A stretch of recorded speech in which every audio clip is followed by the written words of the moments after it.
Hey everybody, it's Dr. Steven. I am in my same backyard I was in last week when I was wearing my baseball jersey and hat and welcoming spring. Well, this is, I'm taping this the day before Palm Sunday, and I just wanted you to see what Colorado Springs is looking like on this lovely spring afternoon. This is not unprecedented, but it's a little much for us.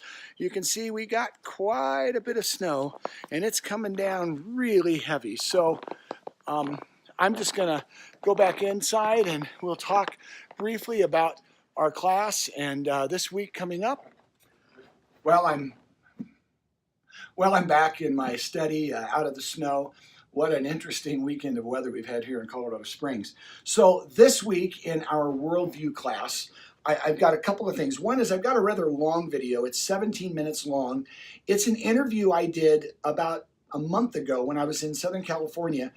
We had a gathering with some dear old friends, and one of those friends that was there is a guy that I had often thought I really wanted to get an interview with. His name is Dan Ruppel. If you Google Dan, you'll find him all over the place. Dan is the CEO of Masterworks Media. He has a pretty illustrious career. He's my age. He has served, he's worked as a pastor. He has served in a variety of roles in ministry, but also over the years, he's worked in Christian music and entertainment and secular entertainment. He worked with CBS. He was one of the directors with The Price is Right. He also worked with the David Letterman Show. He has worked in and out of Hollywood and New York and the church. And Dan is now quite in demand all over the country, speaking in universities, Christian universities that have film programs. He helped start the Christian film program at Biola University.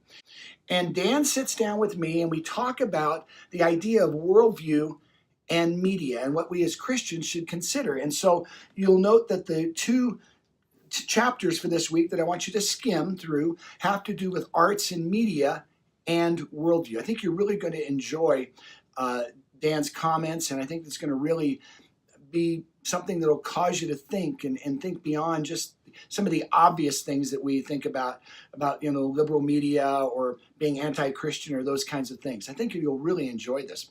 Beyond that, as you're starting to think about a final paper, which will be due at the end of the class, 5 to 8 pages, double spaced, all I want you to do is pick one of the general topics. As you look through each week, we've tried to cover 2 to 3 of the chapters from our textbook.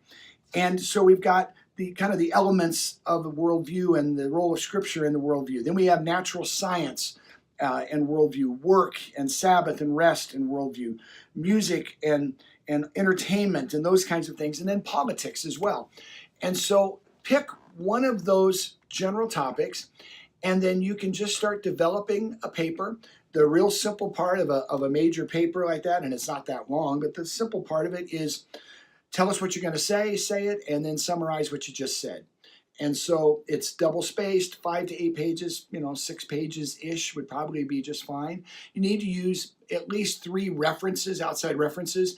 Your textbook can certainly be one of them, and 2 additional references, not including a Bible.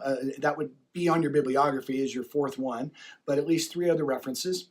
And it's not going to be that big a deal. I'm going to send you out a paper that will also talk about the final paper, but so you can start thinking about it now.